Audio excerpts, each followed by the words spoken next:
Dalam nama Bapa dan Putra dan Roh Kudus, amin. Umat Allah yang terkasih dimanapun Anda berada, Shalom. Tuhan memberkati Anda dengan rahmat kesehatan dan rahmat yang Anda butuhkan. Hari ini hari Rabu 11 Mei, Injil yang diperdengarkan kepada kita diambil dari Yohanes 12 ayat 44 sampai 50. Saya akan bacakan ayat 44 sampai ayat 45. Yesus berseru di hadapan orang-orang Farisi yang percaya kepadanya, "Barang siapa percaya kepadaku, ia percaya bukan kepadaku, tetapi kepada Dia yang telah mengutus aku. Dan barang siapa melihat aku, ia melihat Dia yang telah mengutus aku." Nah, para saudara, kalau ini dipahami secara harfiah, ini sulit ya. Ini sulit untuk kita mengerti. Bagaimana mungkin mereka yang memandang Yesus juga memandang Bapa? Bagaimana mungkin melihat Yesus sama dengan melihat Bapa di surga? Jawabannya cukup sederhana. Kesatuan yang dimiliki Bapa dan Putra adalah kesatuan yang sempurna. Mereka tetap pribadi yang berbeda, tetapi mereka juga bersatu sebagai satu. Mereka dipersatukan dalam kasih yang sempurna dan dalam persekutuan kehendak yang sempurna. Karena alasan inilah mengenal Yesus itu sama artinya dengan mengenal Bapa. Namun kenyataannya ialah bahwa kehadiran Bapa ini tersembunyi atau terselubung, sama seperti keilahian Sang Putra juga terselubung bagi kita.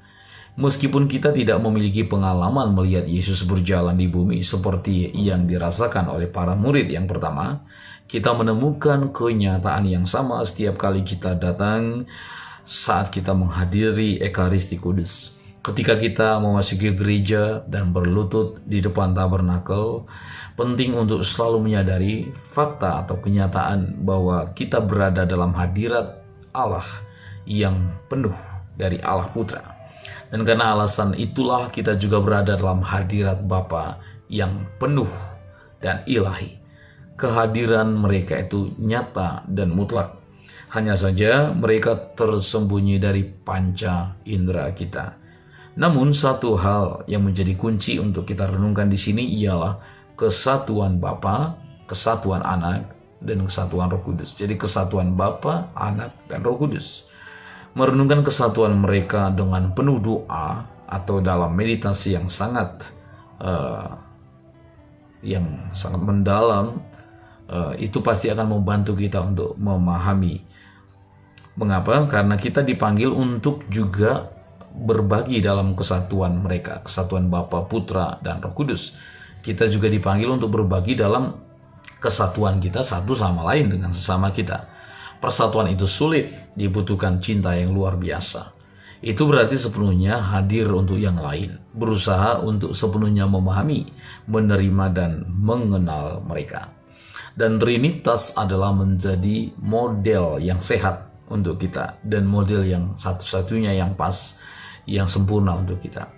Baik itu orang tua dan anak-anak, pasangan, teman, atau orang lain, kita dipanggil untuk kesatuan yang mendalam dan abadi. Mari kita pikirkan tentang seseorang yang kita kenal baik. Mari kita hadirkan dia sejenak. Dan pikirkan tentang seseorang yang orang itu Anda kenal dengan baik dan Anda mencintainya. Sampai tingkat tertentu Anda mungkin merasa mengenal orang lain hanya dengan mengetahui orang yang mengenal mereka. Misalnya katakanlah Anda memiliki seorang teman dekat yang memiliki seorang anak, dan teman dekat Anda ini berbagi banyak hal tentang anak mereka kepada Anda. Apa yang Anda alami adalah kesatuan orang tua dan anak itu dalam hubungan Anda dengan teman Anda. Begitu pula saudara dengan hubungan kita dengan Tuhan. Saat kita datang untuk mengenal Allah Putra, secara otomatis kita mengenal Allah Bapa. Dan kabar baiknya adalah jika kita mengenal Tuhan dan kemudian membiarkan orang lain mengenal kita, pengaruhnya adalah kita akan membiarkan mereka mengenal Tuhan melalui kita. Ini adalah salah satu cara yang luar biasa untuk menginjili dan membawa Allah kepada mereka yang kita kenal dan kita kasihi. Mari kita merenungkan hari ini tentang hubungan kita dengan Tuhan dan bagaimana hubungan ini lalu bersinar dalam semua hubungan yang lain dengan yang Anda miliki. Komitmen diri Anda untuk lebih penuh mengenal dan mencintai Tuhan itu akan mempengaruhi orang lain di sekitar Anda. Orang lain itu bahkan justru dapat memperoleh manfaat dari cinta Anda kepada Tuhan. Semoga kiranya Tuhan membantu kita untuk mengenal dan mencintainya. Dan dalam hubungan itu kita lalu mengenal dan mencintai Bapa dan Roh Kudus. Dan ketika kita bertumbuh dalam cinta untuk Tritunggal Maha Kudus, cinta akan Allah Tritunggal yang Maha Kudus, maka mereka akan membantu kita untuk membawa cinta itu dalam setiap hubungan yang kita miliki. Tuhan memberkati Bapa dan Putra dan Roh Kudus. Amin.